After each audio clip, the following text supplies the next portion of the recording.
Hello folks, Brendan at Fable Blades here. I hope you're all safe and well.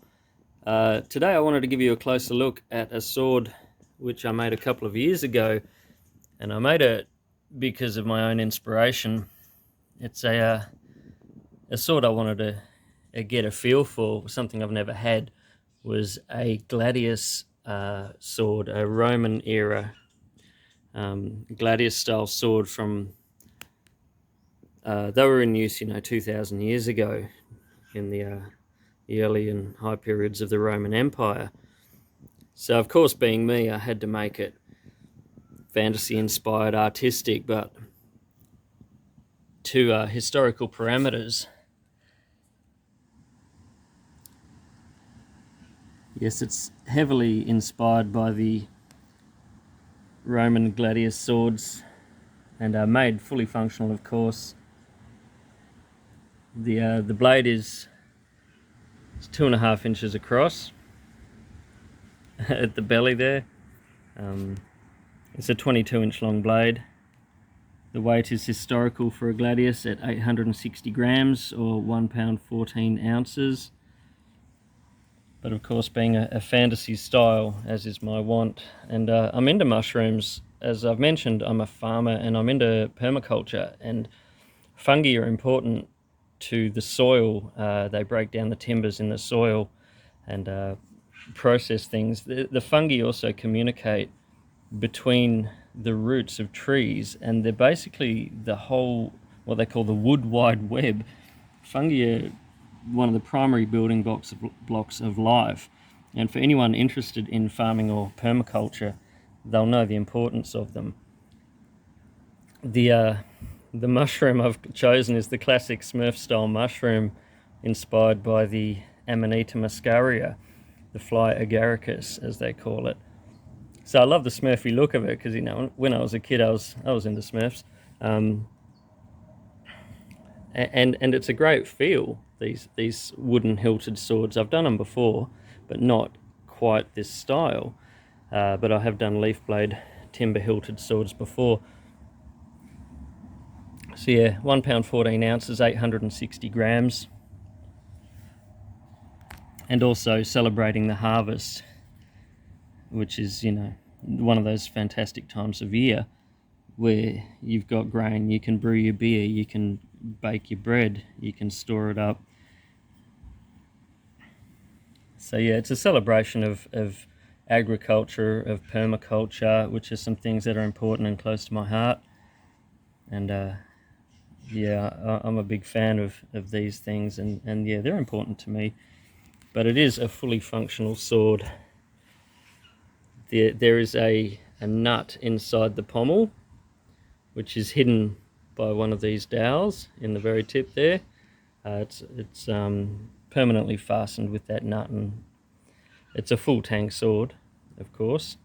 A little brass plate there, which would be used in defending, blocking any blade that might slide up the sword. And it also stops compression of the shoulder of the blade into the timber. So it helps it to seat, it spreads out the pressure of the compression of the hilt, which is a historical way of building these swords. The point of balance is about 5 inches.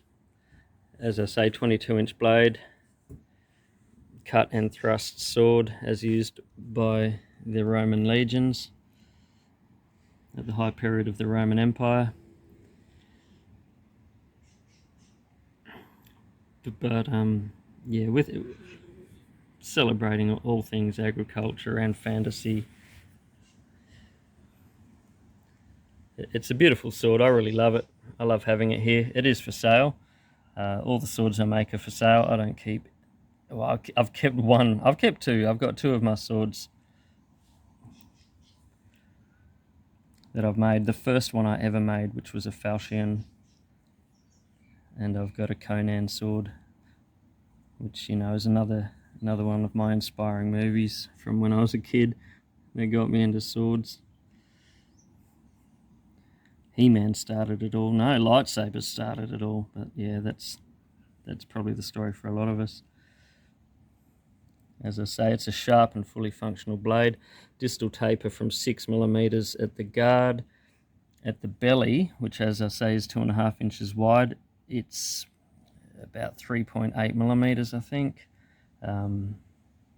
So it's got some pretty acute edge geometries with a slightly reinforced tip.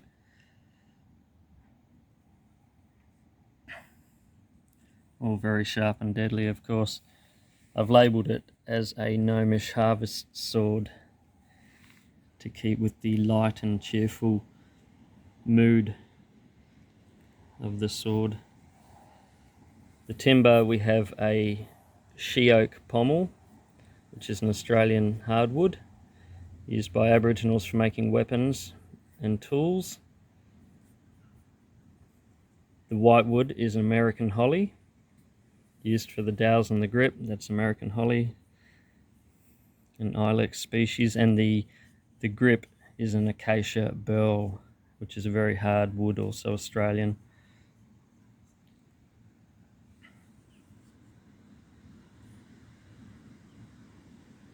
I'll try and pick up the figure in that burl. The finish is oiled and waxed, so it's an easy finish to maintain just with timber wax, which is a paste which is made with beeswax and carnauba wax. It goes on soft and then hardens up, and you can buff it up to a nice luster. Easy to reapply, easy to touch up it if you know you wear it off by handling. Waterproof, protects the timber. It's a 9260 high carbon steel blade, heat treated as all my blades are. Hardened to about 52 Rockwell. I'll try and catch the oxidization of the blade. Gives it a nice ancient feel, which I've kept to give character to the blade. When you heat treat a sword, the surface of the blade is heavily oxidized, leading to this pitting, which can be used to artistic effect.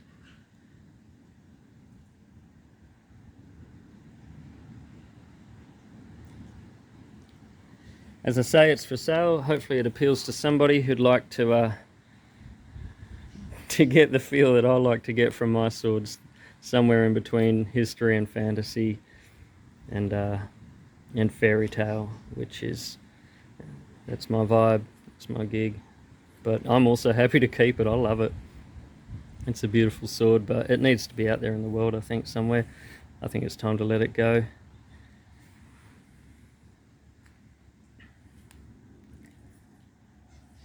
Thanks for watching.